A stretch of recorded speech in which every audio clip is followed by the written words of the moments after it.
Hey class, I just want to start off by saying that I'm very sorry that I won't be there with you today for class. I put this video together to try and alleviate some of the issues with not having class today. I realize that your speeches are coming up on Thursday, and so I want to go ahead and start off by just giving some clarity to those speeches on Thursday. The first thing I want to mention is I've decided to go ahead and not have you do any evaluations for individual speeches. So uh, you won't have anything that you have to fill out. I want to just give you the opportunity to be able to listen to each other's speeches and give each other verbal feedback if you'd like, but there's no sheet that you're going to be required to fill out.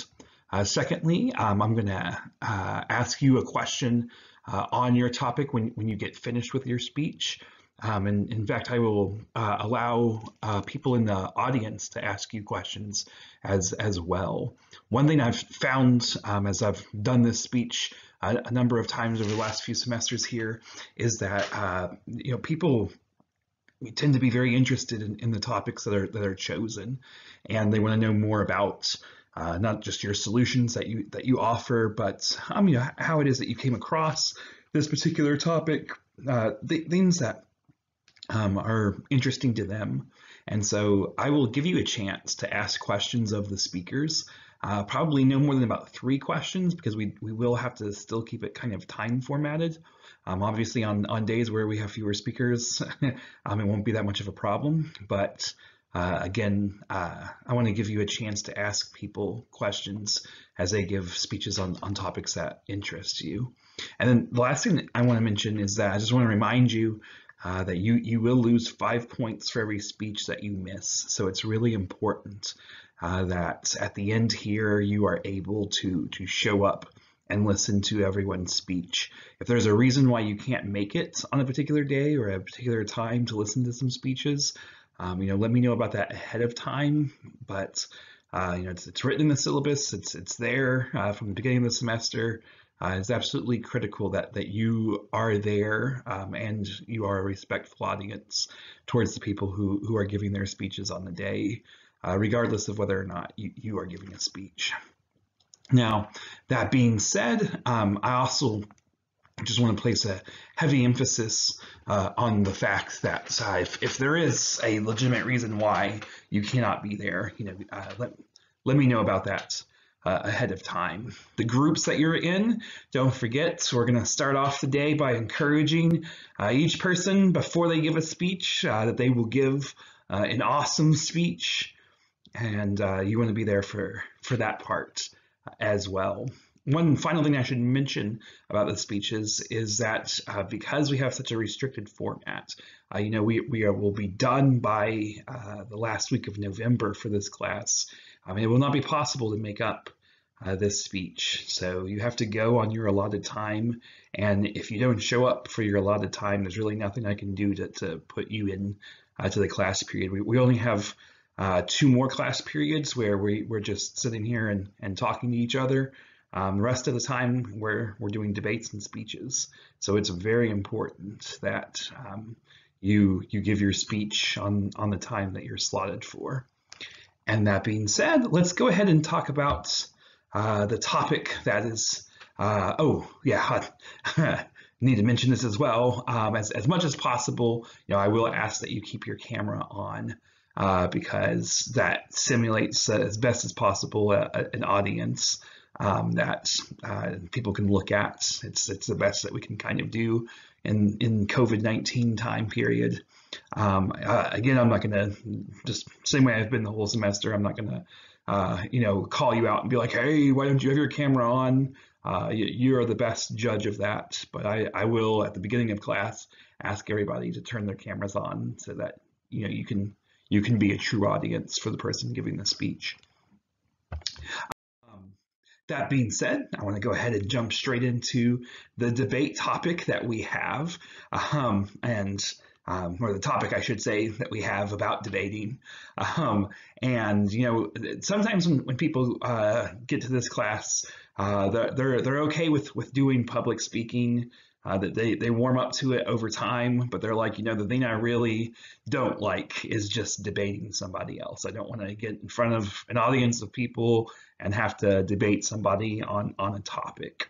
And so when we get done with the speeches, we're going to take a few days to talk about debating as well. But I want to go ahead and warm you up to the topic by talking about it right now. And what I think is important in thinking about debating is the fact that if you are able to speak, which we've all affirmed is a possibility for us, then you can also debate. And in looking at that, there's a kind of specific format that I want to kind of make you aware of how we're going to do debates in our class. So to start off with thinking about what a debate actually is, a debate always involves either a motion or a particular topic. So if you're watching the presidential debates, you probably saw the fact that Chris Wallace and the only one that's happened so far talked about the fact that he was going to use a particular topic. Now, a lot of people said that this last debate was one of the worst presidential debates ever to take place because of how far off topic a lot of the conversation was, and how the participants interacted with each other. But regardless of that fact, you in any debate will either be talking about a particular topic that is designated for the debate, or you will be debating a motion. Our debates are going to be centered around a specific motion. And embracing that idea, it's important to note that a motion has to state unequivocally a position on an issue. There can be no ambiguity about what a particular point of view is being argued for. So some examples that I have listed here that I think are worthy of exploration is that a global warming threatens human existence. That's a topic a lot of people have taken up, and the government should restrict abortion access. Usually I have every semester someone who either argues about that or someone, or two people I should say, that argue about gun restrictions in some ways. Those two topics seem to reoccur. What I want to point out before I continue on about the debate is that every motion is slanted towards a particular point of view. So if you look at this first one, global warming threatens human existence. As I've mentioned before, there's a lot of different ways that you can frame an argument. And so I'm going to ask on Thursday, I'm going to ask you guys to start submitting some ideas of motions that you want to debate. And it's important to really think about the wording that you use when you put forward a motion to debate. That first one could easily say something different. It could say, global warming is an established science, or global warming threatens oil production, right? Or global warming is a hoax, something along those lines. You can choose how you want to frame the issue. What's important about the motion is that it's framed not as a neutral proposition, but something that clearly takes a position. And so in line with that, in a debate, once the motion has been decided, and for the debates that you guys will be doing at the end of the semester, you will provide a proposition. My thinking is that I will include some of the ideas that you guys want to debate as much as possible. I will put those forward as the propositions that you give, and I will let you vote on which ones you want to use. And then just like the slaughter sheet that I had beforehand, I'll let you guys sign up for which motion you want to debate. And in thinking about that, you should go ahead and start thinking about the motions that you actually want to debate. Like what are your interests? What are the things that you really feel passionate about arguing for. There's probably some significant overlap between the speech that you're about to give about your generation's greatest challenge and a topic that you want to debate. In thinking about that, it's also important to realize there's a certain order that goes in a debate. Traditionally speaking, there is a pro side for the motion and there's an anti side for the motion. So the person who is the pro side of the motion is the person who argues for the motion. So whatever the motion is, the person who believes in it is the person who goes first and they argue for it. And the person who argues against the motion is usually the person who goes second. For our debates, we will have the pro side go first. Sometimes when people are having a debate, they come to a certain agreement, and this order can get switched around. It really just kind of depends on what is agreed to before the debate actually begins. But generally speaking, the person who believes in the motion is the person who has the burden of proof to establish and is the person who should be arguing first. One thing that's also kind of important to think about in the terms of the order of a debate is the person who has the anti-side will be the very last person that your audience hears from. So if you're a person who's arguing for a motion, you will be the first person that is heard in the debate. And there's kind of an advantage to both of these. That the person who's arguing the pro side and who goes first in the debate, they get the chance to frame the argument for the first time. And that can be an advantage because you don't hear from the other person until the first person is done. By the same token, it's also an advantage to be the person who gets to speak last, because your words are most likely the ones that the audience are going to remember if they're good. And if a debate is fairly even, the person who speaks last is usually the person who is remembered. So there can be a great advantage to being the person who goes second in the debate as opposed to the person who goes first, because you're the person who gets the last word in. Bearing that in mind, I want to go ahead and talk about how our debates will be structured.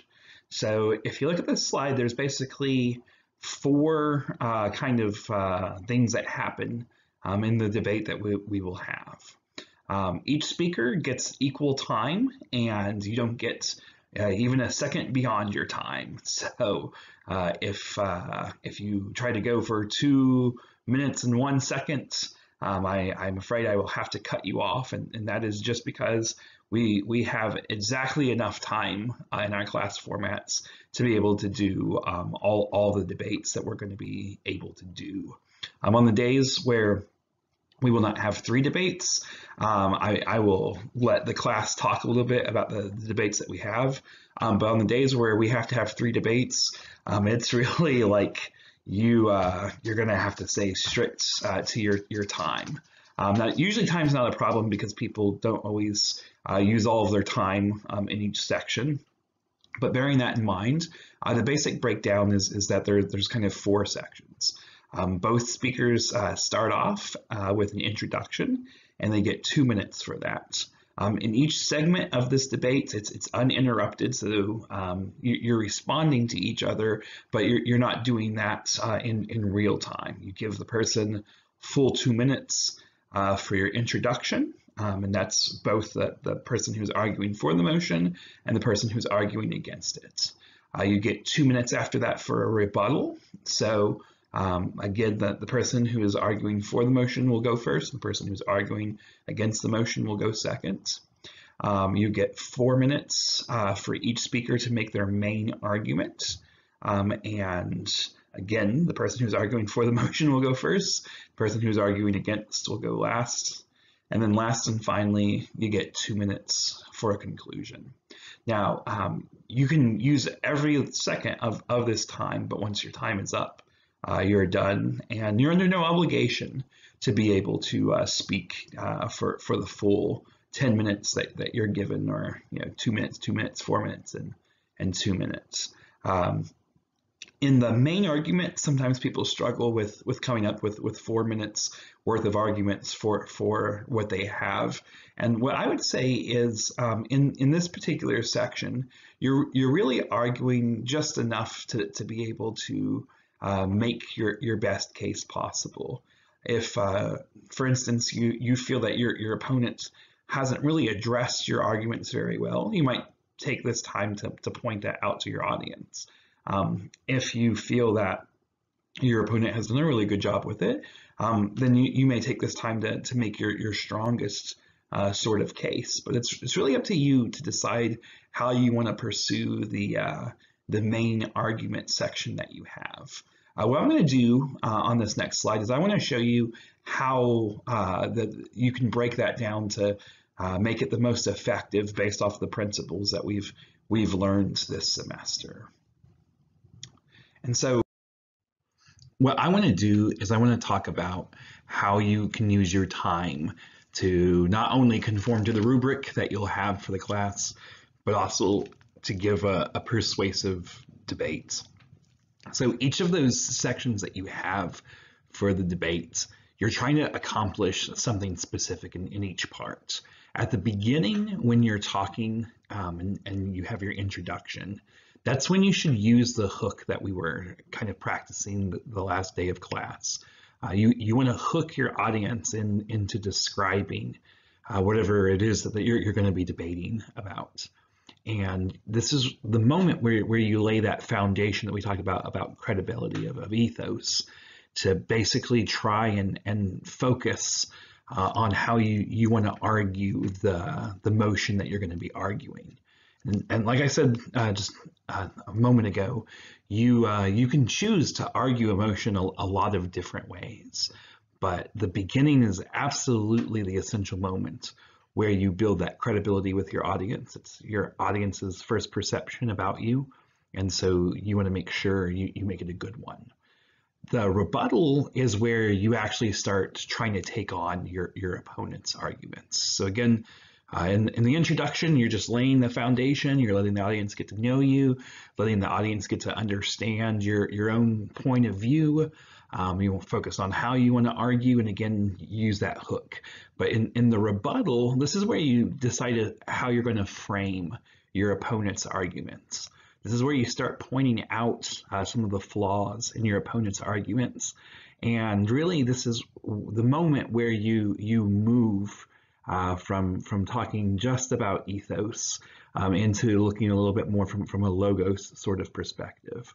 Of course, framing your opponent's worldview is the most important thing that you do in a rebuttal. You want your audience to understand how you think about this topic, and you want to try and direct them towards why the way you think about this topic is the best way to think about this topic. And then for the main argument segments, this is where you start bringing out the best arguments that you have. This is where if you've got a really good story, you've got a really good example that you want to show people, you tell that story, you show that example. You want to provide the absolute most solid evidence that you have. So this is where you start talking about studies that you have read about and citing those studies. This is where you start using those really good analogies, if you've got some good analogies. And of course, this is where you tell your absolute best stories. The whole point of this is to try and convince people of the argument that you're giving them. You want to also address any arguments that came up in the rebuttal section. You want to talk about the flaws that your opponent has. You want to talk about why their argument isn't as solid as yours is. And of course, you want to try and avoid those fallacies that we've been talking about. But you want to be as persuasive as you can possibly be. Get the audience to see things from your point of view. And in that whole area, that's where you decide, right? Are you going to build off of your credibility? Are you going to build off of the structure of your arguments? Are you going to build off of like the emotional appeal? It's really up to you to decide, like for you to read the audience, read the situation, read your opponent, and choose how you want to make that argument. And then the conclusion, I'll get my window out of the way here for just a second, right? But for the conclusion of this argument, you really more or less, well, it looks like I can't get my window out of here, so sorry about that. You want to give responsibility to your audience, as we mentioned beforehand. So you want to take all that information that you've gotten, all those stories, all that credibility, everything that you've built with your audience up to this point, and you want to ask them to do something with the information that they have. You want them to go out and do something. And so again, when we looked at the arguments by Gerry Spence, he says, you know, the opening, that's not any trouble at all, right? But the closing, right? That's where you really seal the deal with your audience. And so you have to really think about how it is that you want to end your discussion, what it is that you really hope to accomplish in making your argument. So that being said, I don't want to make this discussion any longer than it has to be. I don't want to take any extra time today, but just as you finish out this video, think about what motion you want to argue. I will set up a board on Thursday to let you start presenting motions to argue, and I'll have you vote on those probably next Tuesday, and we'll finish out from there. I'll see you all on Thursday for your first real speech. That's the word that's missing there. See you then. Have a good one.